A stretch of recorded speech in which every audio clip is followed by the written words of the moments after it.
एक महिला जो इतना बड़ा आर्टिकल लिखती हैं, अपने आप को एक डोमेस्टिक वायलेंस का एक पर्सोना दिखाती हैं, वो महिला has been recorded on tape saying कि Johnny go tell the world कि तुम डोमेस्टिक वायलेंस के विक्टिम हो।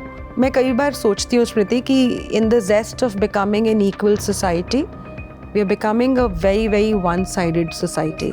एक और इंसिडेंट हुआ था, जसलीन कौर हैरेसमेंट कंट्रोवर्सी 2015 में हुई थी, उसके बारे में आप क्या कहेंगे? उस पूरे इंसिडेंट, उस पूरे केस के बारे में। मुझे आज भी याद है स्मृति, वो रात मुझे अच्छी तरह से याद है। वो प्राइम टाइम स्टोरी थी और जसलीन कौर स्टूडियो में बैठी थी और वो रो रही थी। सिर्फ वो फेसबुक पोस्ट की वजह से एक पूरा मीडिया ट्रायल शुरू हो जाता है। उस आदमी को मीडिया में दिल्ली का दरिंदा नाम का टैग दे दिया जाता है। अरे भैया, एक बेसिक सी चीज़ है कि कुछ हुआ है बिल्कुल सब लोगों के बीच में, तो ये भी एक अपनी बात रख रही है, उसकी भी तो बात सुन लो। मैं एक दिन कोर्ट की हियरिंग एक देख रही थी, एलिमनी को लेकर के एक जज ने बोला ये तो बहुत ही अनरियलिस्टिक अमाउंट है, आप क्यों मांग रही हैं? अभी हाल फिलहाल में दिल्ली हाई कोर्ट में एक और केस, इसी तरह का केस रद्द हुआ, जहाँ पे कुछ 65 लाख या 70 लाख रुपए जो है सेटलमेंट अमाउंट लेके महिला बोल रही है ठीक है भैया, रेप भी खत्म हो गया, डाउरी भी खत्म हो गया, डोमेस्टिक वायलेंस भी खत्म हो गया। मैं आपको एक केस सुनाती हूँ जिसमें वो जो महिला है वो उनके साथ बिल्कुल भी एक शादीशुदा इंसान का बिहेव होता है वो नहीं करती हैं। उनको थोड़ा सा डाउट होता है उनके बेटे को, तो वो उनको इवेंचुअली पता चलता है कि उनकी एब्सेंस में उनके घर में, अपने घर में उनकी वाइफ जो है किसी अन्य पुरुष के साथ शारीरिक संबंध बना रही है। जो डेटिंग ऐप्स का जो स्कैम है, क्या सल्यूशन देखती हैं आप इसका? पहली बात तो ये कि इजी सेक्स जो है वो 99% ट्रैप होता है। अभी हाल फिलहाल में कानपुर में 3 लोगों को पकड़ा गया है। डेटिंग ऐप पे मिलती हैं, बंदे को बोलती हैं चलिए हम लोग होटल में मिलते हैं, और ये लड़की भी, इसके इंस्टाग्राम पे 50,000 फॉलोअर्स हैं। हम लोग बार बार ये तो बोल देते हैं कि पुरुषों को बड़ा रिस्पॉन्सिबल होना चाहिए, रिस्पेक्टफुल होना चाहिए, महिलाओं को एक्सप्लॉइट नहीं करना चाहिए, और ये जो महिलाएं साफ तौर पे एक्सप्लॉइटेशन कर रही है पुरुषों का, उसके खिलाफ कोई कुछ नहीं बोलता है। दीपिका, सोसाइटी ना बड़ी जजमेंटल भी होती है कई बार। काफ़ी ऐसे केसेस आए हैं, जैसे कि मैं दूर नहीं जाऊँगी, इंटरनेशनल बहुत ही बड़ा हाई प्रोफाइल केस था एम्बर हर्ट और जॉनी डेप का, जिसमें इनिशियली जब ये एलिगेशन सामने आए थे ये पूरा केस सामने आया था, तो जॉनी डेप को जितने भी फिल्में मिलनी थी उनमें से हटा दिया गया और फिर एम्बर हर्ट के फेवर में चीज़ें होने लगी। लेकिन जब कोर्ट ने एलिगेशंस को नलीफाई कर दिया, जॉनी डेप को क्लियर विक्ट्री दे दी इसमें कि हाँ ठीक है आपकी कोई गलती नहीं है, बावजूद उसके एक टैबू समाज में बना हुआ है। मतलब I am like very clear with the fact कि क्लैरिटी नहीं है समाज में, सोसाइटी में। अगर किसी के साथ गलत हुआ है और वो पर्सन, मेल्स की बात करें, उसको गिल्टी फ्री उसको डिक्लेयर कर दिया गया है, तब भी एक नज़रिया बन जाता है। या तो वो नज़रिया हो जाएगा बेचारा उसके साथ गलत हो गया, ठीक है, लेकिन ये भी एक दूसरा नज़रिया है कि उसको काम ना मिले।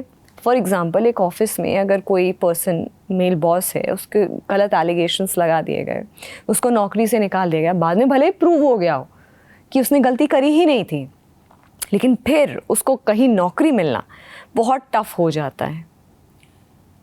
इररिपेरेबल डैमेजेस हैं ये स्मृति, बट अनफॉर्चुनेटली हमारी सोसाइटी इसको एक्नॉलेज भी नहीं करती है। अभी मैं जो केसेस हैंडल कर रही हूँ, खासकर झूठे रेप केसेस जिसमें मैं पर्सनली इंटरवीन करती हूँ, उसमें एक नहीं ऐसे बहुत सारे केसेस हैं जहाँ पे एकदम से जॉब के ऊपर आ बनती है, एकदम से जॉब के ऊपर आ बनती है।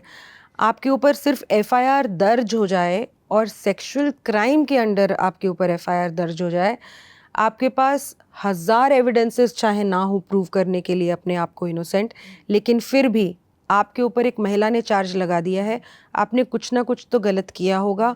हम अपनी ऑर्गेनाइजेशन के ऊपर एक ये काला धब्बा नहीं लगने दे सकते, आप ओके जाइए, ठीक है ना।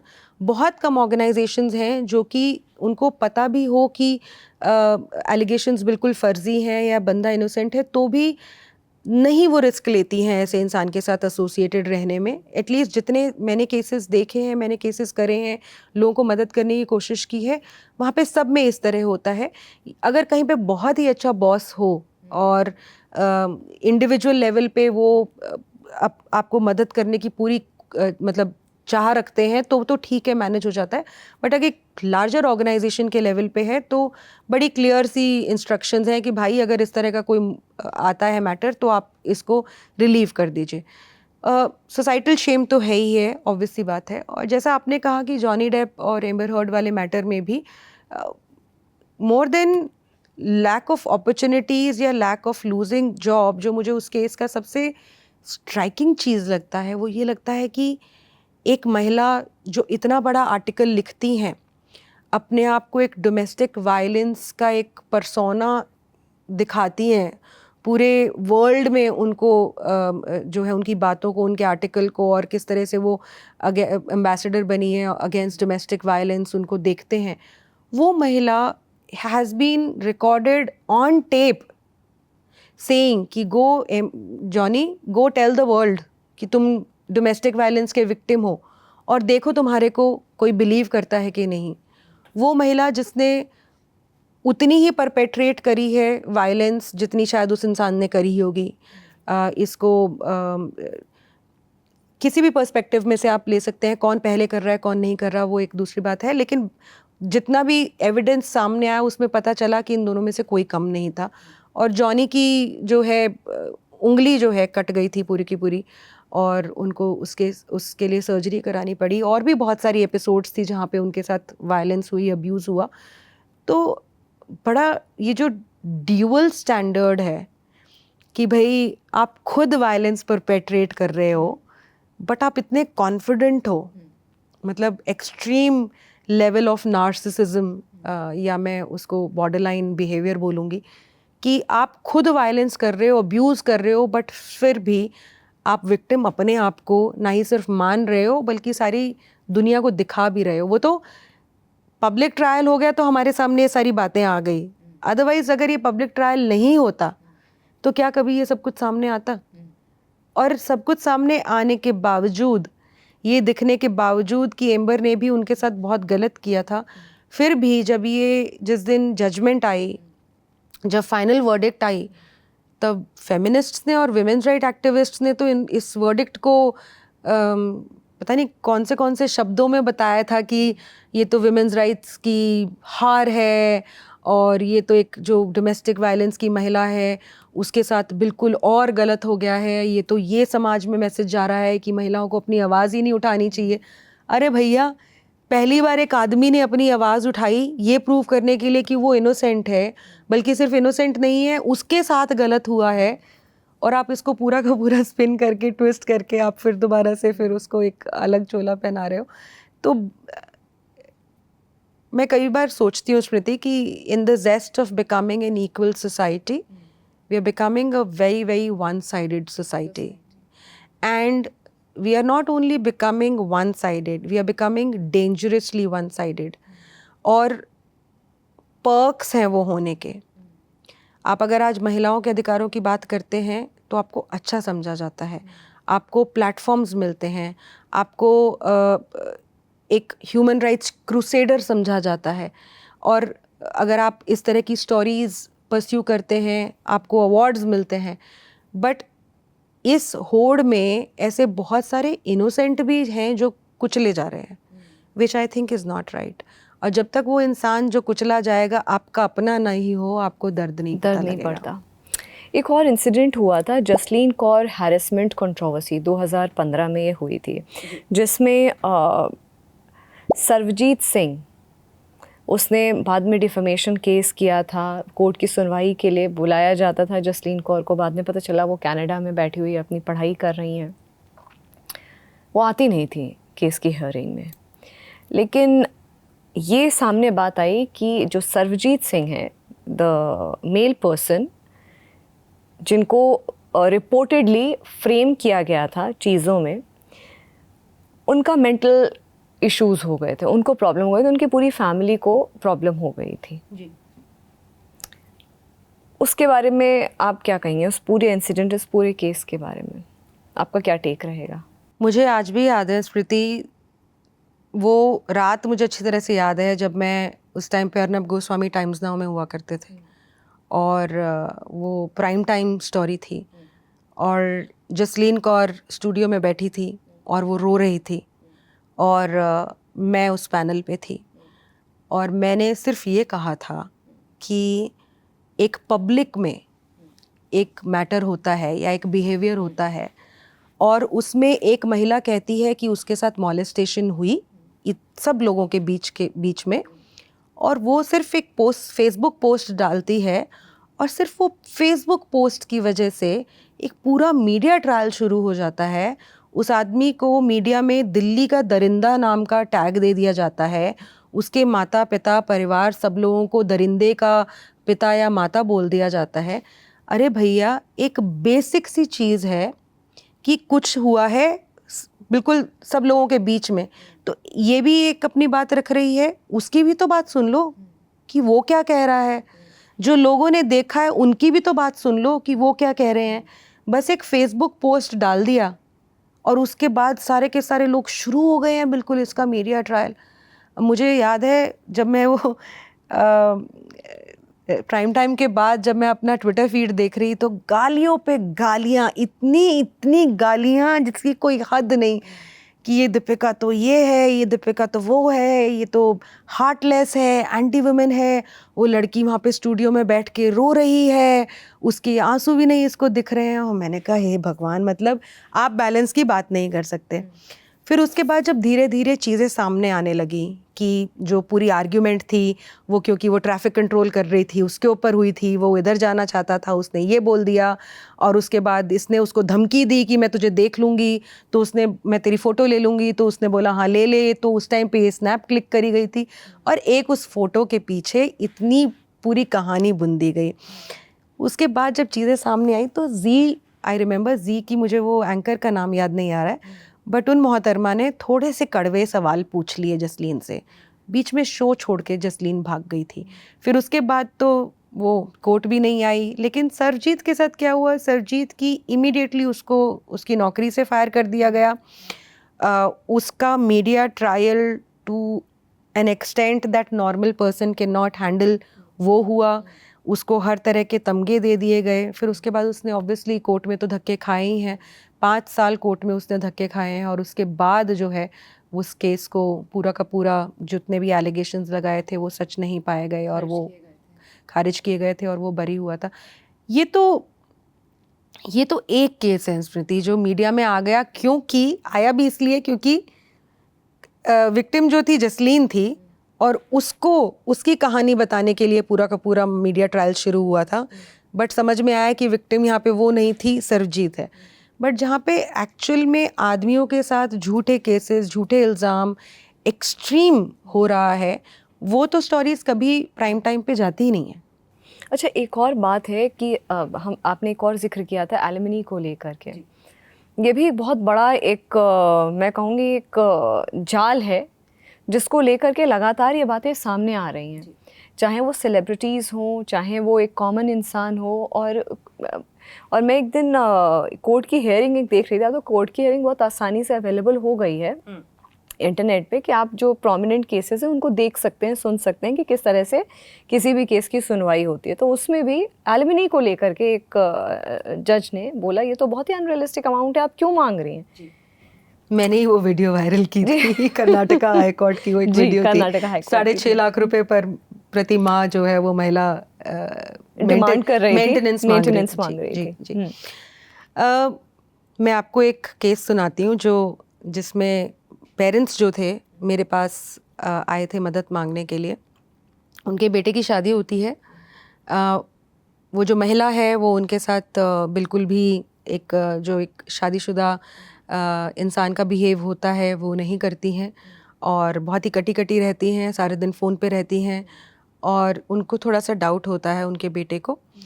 तो वो उनको इवेंचुअली पता चलता है कि, और वो सबूत जुटा लेते हैं कि उनकी एब्सेंस में उनके घर में, अपने घर में उनकी वाइफ जो हैं किसी अन्य पुरुष के साथ शारीरिक संबंध बना रही हैं।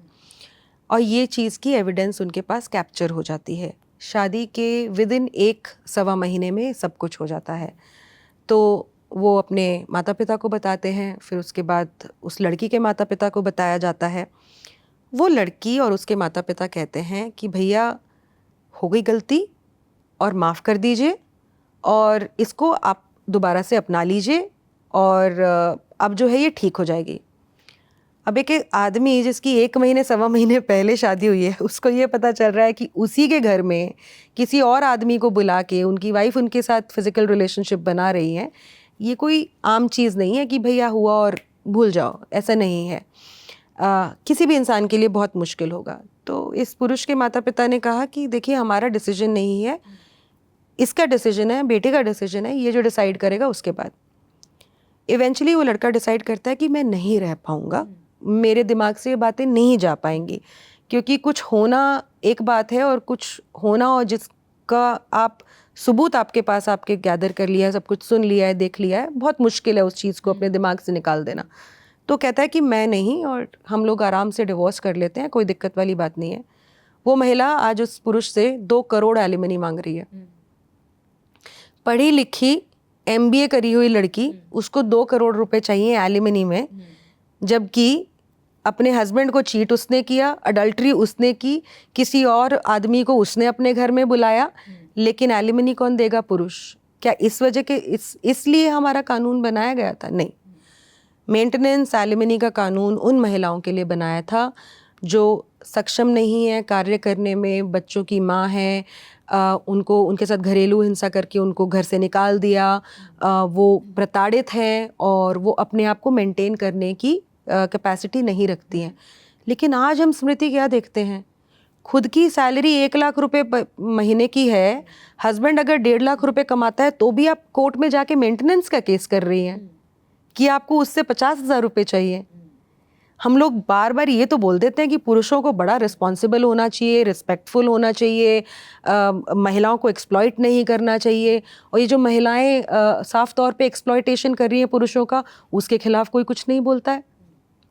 आदमियों को रिस्पॉन्सिबल होना चाहिए, पर महिलाओं को रिस्पॉन्सिबल होने के लिए बोल दे तो हम मिसोजिनिस्ट और एंटी वेमेन हो जाते हैं कि भैया तुम कमा रही हो, अपने पैरों के ऊपर खड़ी हो, अपना ध्यान दे सकती हो, अब फिनेंशियली सिक्योर हो, फिर भी आपको मेंटेनेंस पति से ही चाहिए। ये कौन सी एम्पावरमेंट है? ये जो केस कर्नाटका हाई कोर्ट का था, उसमें 6.5 लाख रुपए पर मंथ उसको मेंटेनेंस चाहिए भाई। जज ने भी इसी बात को अंडरलाइन किया था कि आप मुझे रीज़न बताइए कि आपको इतना मेंटेनेंस हर महीने का ऐसा क्या है जो आपको मेंटेनेंस चाहिए। बताइए। अब तो खैर उसके बाद तो झड़ी से केसेस आ रहे हैं, काफ़ी वीडियोस वायरल हो जा रही हैं, कहीं पे 200 करोड़ की एलिमनी मांगी जा रही है, कहीं पे महिला पुरुष से ज़्यादा कमाती है तो उसने मेंटेनेंस का केस किया हुआ है, कहीं पे उसका 1 लाख रुपए पर मंथ सैलरी है, फिर भी उसको जो है पति से जो है 1 लाख रुपए मेंटेनेंस चाहिए। बाकायदा ये बोला जा रहा है कि हमारा लाइफस्टाइल मेंटेन करना तुम्हारी रिस्पॉन्सिबिलिटी है। तो हालांकि ठीक है, कोर्ट कहता है, कानून भी ये कहता है, लेकिन वही बात मैं दोबारा बोलूँगी कि अगर रिस्पॉन्सिबिलिटी आदमियों की है महिलाओं को एक्सप्लॉइट ना करना, उनके साथ गलत ना करना, तो मुझे लगता है कहीं ना कहीं रिस्पॉन्सिबिलिटी महिलाओं की भी है कि कानूनों का गलत इस्तेमाल वो ना करें। तो बहुत देख रहे हैं हम। एक और बहुत इम्पोर्टेंट सब्जेक्ट है, और एक और चीज़ सबसे जो मुझे अजीब चीज़ लगती है स्मृति, अभी 2-3 हफ्ते पहले की बात है, मेरे घर में एक पूरा परिवार आया हुआ था काउंसलिंग के लिए।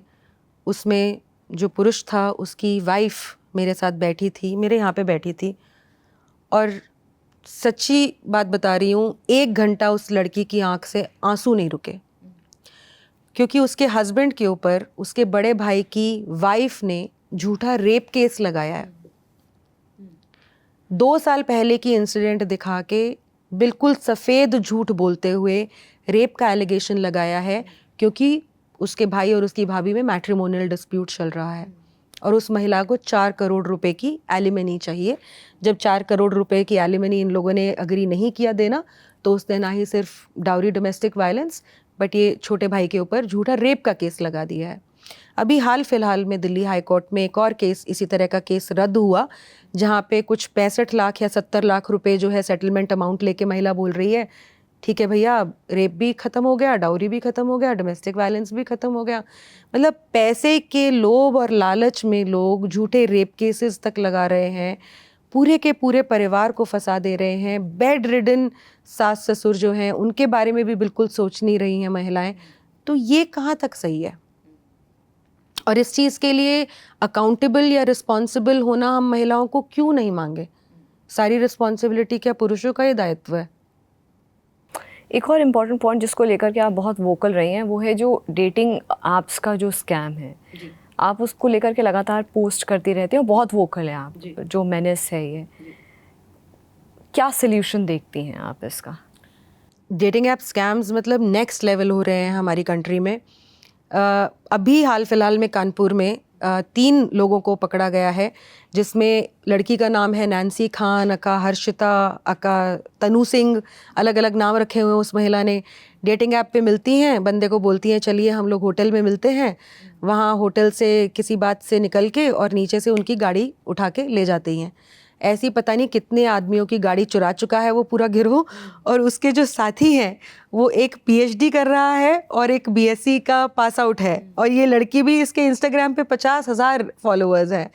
तो इतना इजी मनी हो गया है डेटिंग ऐप से स्कैम करके बनाना कि बहुत सारे लोग जो हैं आज के टाइम पे इस चीज़ को कर रहे हैं। तो मैं मोटा मोटी आपको बताती हूँ कि स्कैम में होता क्या है। एक लड़की आपसे डेटिंग ऐप से मिलेगी, आपको कहीं पे भी बुलाएगी मिलने के लिए, वहाँ से या तो आपको वो एक स्पेसिफिक क्लब लेके जाएगी जिसके साथ उसकी सेटिंग होती है, और वहाँ पे आपका बिल आ जाएगा 60, 70, 80 हज़ार रुपये का।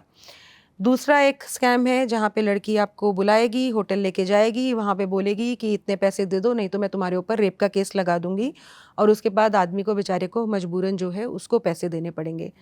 तीसरा यही जो मैंने आपको बोला कि गाड़ियाँ उठा के ले जाती हैं। और चौथा ऐसा भी है जहाँ पे एक ही महिला ने जब पैसे नहीं मिले तो बहुत सारे पुरुषों के ऊपर जो है रेप का केस लगा भी दिया। तो डेटिंग ऐप स्कैम से अगर लड़कों को बचना है तो मैं एक ही मैसेज दूंगी कि पहली बात तो ये कि इजी सेक्स जो है वो 99% ट्रैप होता है। दूसरा, कोई भी लड़की अगर आपको पहले दिन मिलते और 4 बातें पूछे बगैर अगर आपसे के साथ कहीं जाने को रेडी हो गई है तो आप अपने आप को धकेल रहे हैं कि आप ट्रैप होंगे, ठीक है ना? तो ये, और तीसरी चीज़ ये है कि पुरुषों को ये लगता है कि ज़्यादातर पुरुषों को ये लगता है कि महिलाएं उनके साथ क्या ही गलत कर लेंगी या क्या ही फंसा देंगी। तो मैं उन पुरुषों को बोलना चाहूँगी कि कभी ज़्यादा जाके थाने का चक्कर लगा कर आएँ। जो लड़के वहाँ पे बैठे होते हैं इन डेटिंग ऐप स्कैम से क्राइम का शिकार हुए बने, और उनसे उनके एक्सपीरियंसेस पूछिए तो आपको पता चलेगा कि क्या तक आपके साथ हो सकता है।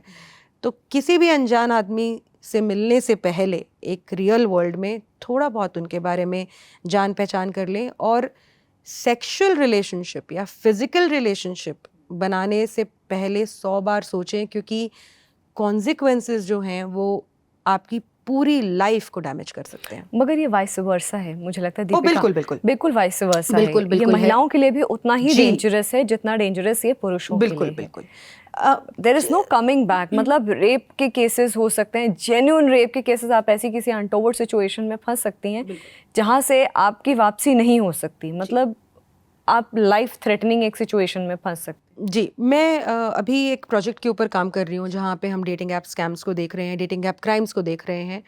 तो आप जो बोल रही हैं बिल्कुल सही कह रही हैं स्मृति, और बहुत सारी लड़कियां हैं जो जिनके साथ बड़े गलत और अनकंफर्टेबल और बहुत ही हेलिश एक्सपीरियंसेस होते हैं, और वो कहीं जाके उनको रिपोर्ट भी नहीं कर पाती। लेकिन जो हम ये प्रोजेक्ट पे काम कर रहे हैं, हमारे को एटलीस्ट डेटिंग ऐप से क्राइम्स जो हो रहे हैं उसमें थोड़ी दिक्कत हुई महिला विक्टिम्स खोजने के लिए, क्योंकि कहीं ना कहीं अगर उनके साथ गलत होगा तो वो जाके एक रिपोर्ट कर सकती हैं, और फिर पता है कि अगर ये धारा कोई लग गई तो आप जेल तो ज़रूर जाएंगे।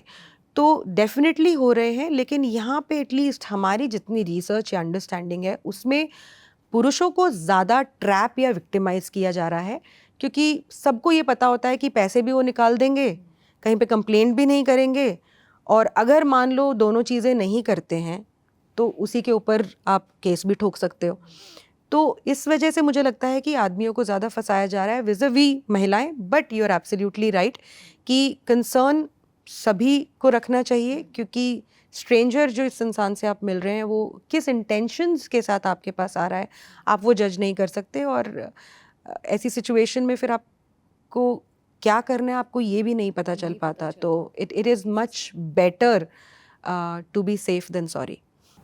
Very well said Deepika. क्योंकि मैं शो को अब रैप अप करूँगी तो मैं एक आधे सवाल आपसे ऐसे लूँगी जो सोल्यूशन सेंट्रिक हो। हालांकि हमने कोशिश करी, लेकिन उन तमाम पुरुषों के लिए जो ये हमारा शो देख रहे हैं उनको होपलेस भी नहीं होना है कि ऐसा कोई प्रावधान ही नहीं है। अगर ऐसा होता है, हम नेगेटिव थॉट्स के साथ चीज़ें नहीं रैप अप करना चाहते हैं। विमेन राइट्स एक्टिविस्ट और मेन राइट एक्टिविस्ट अगर साथ मिल कर के काम करें, सल्यूशन कितना आप पक्का देखती हैं? मुझे लगता है बहुत ज़्यादा ज़रूरी है। विमेंस राइट एक्टिविस्ट्स या मेंस राइट एक्टिविस्ट तो चलिए एक पहलू है।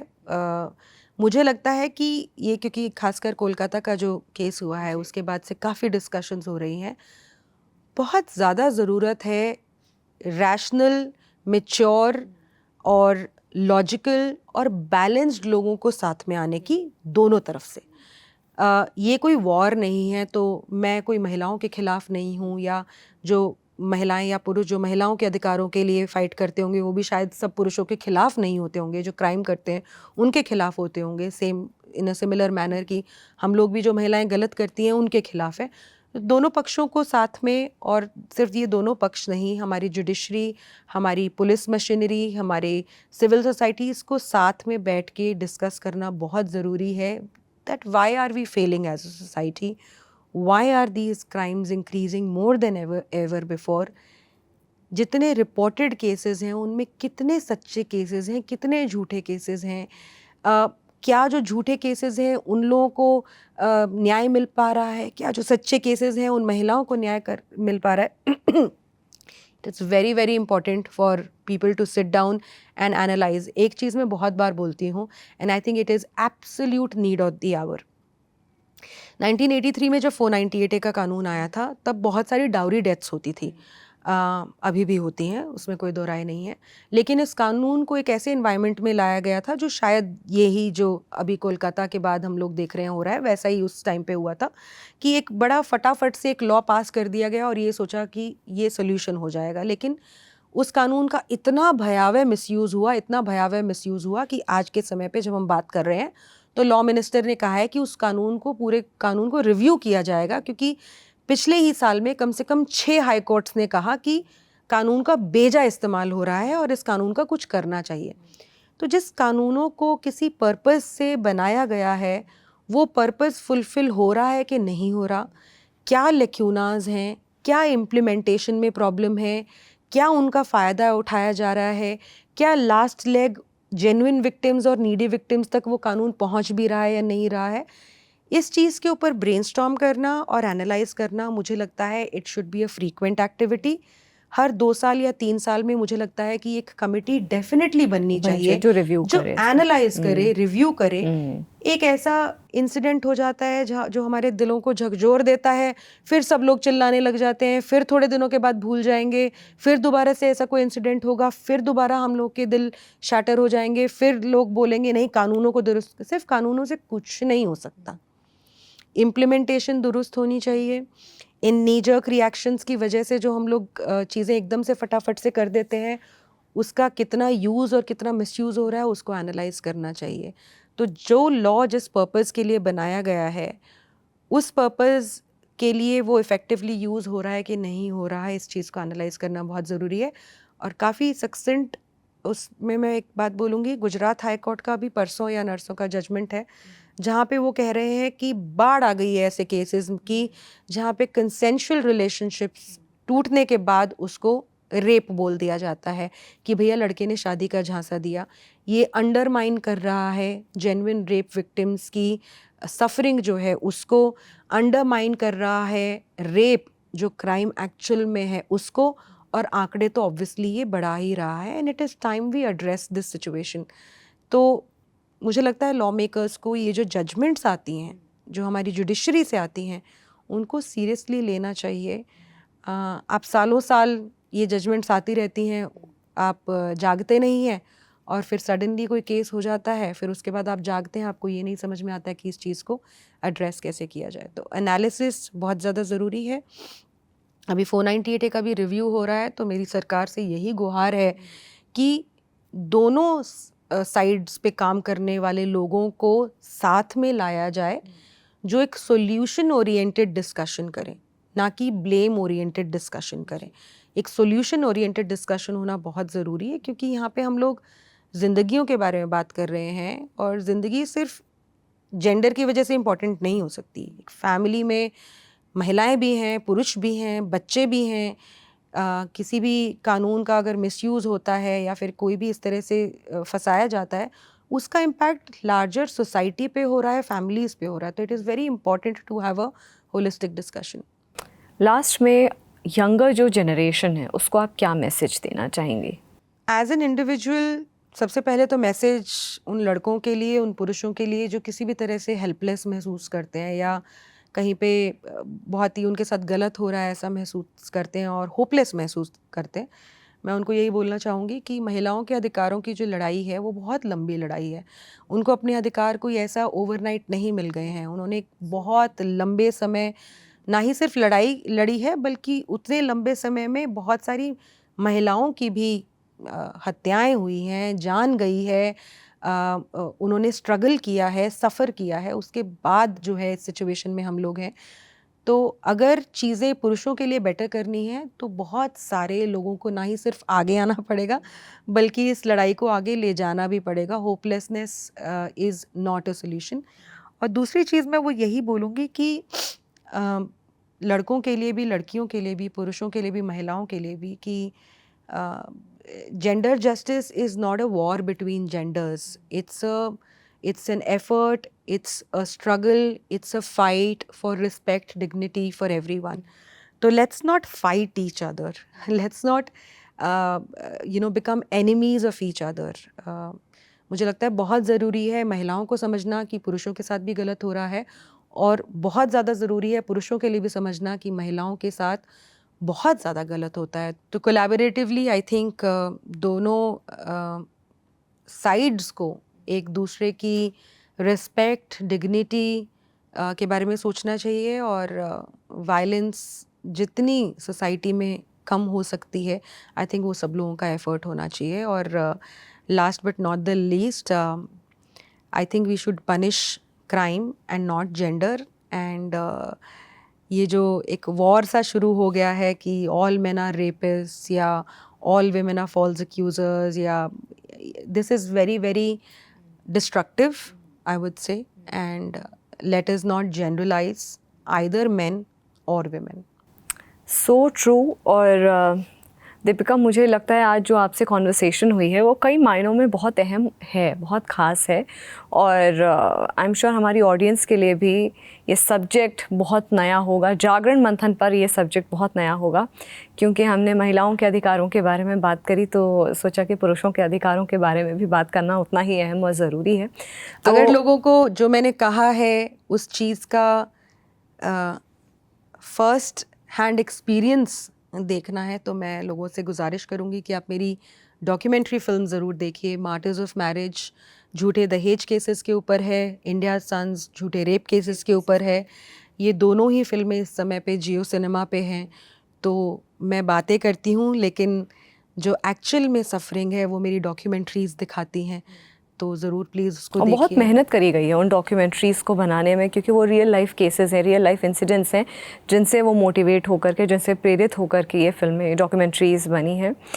आपके काम के लिए आपको बहुत बहुत शुभकामनाएं, और शुभकामनाएं इसके लिए भी कि आप एक एक्टिविज़म का जो काम कर रही हैं, मैं यही कहती हूँ कि हम अपनी तरफ से कोशिश करते हैं कि हम सही करें, और उस सही के प्रोसेस में गलती से भी किसी के साथ गलती ना हो, यही हम सबका एंडेवर रहता है। और यही शुभकामनाएं मैं आपको भी देती हूँ कि आप अपना काम और अच्छे से करें, और कभी ऐसा ना हो कि आप गलती से भी किसी के साथ गलत हो, अन्याय हो। ये तो हम, मुझे लगता है हम अपने जॉब पे भी आते हैं, वो भी सुबह सुबह कहते हैं कि गलती से कुछ गलत ना हो अपने अपने प्रोफेशंस में। Thank you so much Deepika for joining us. Thank you so आज आने के लिए बहुत बहुत शुक्रिया। Thank you. फिलहाल जागरण मंथन में इतना ही, मुझे दीजिए इजाज़त, नमस्कार।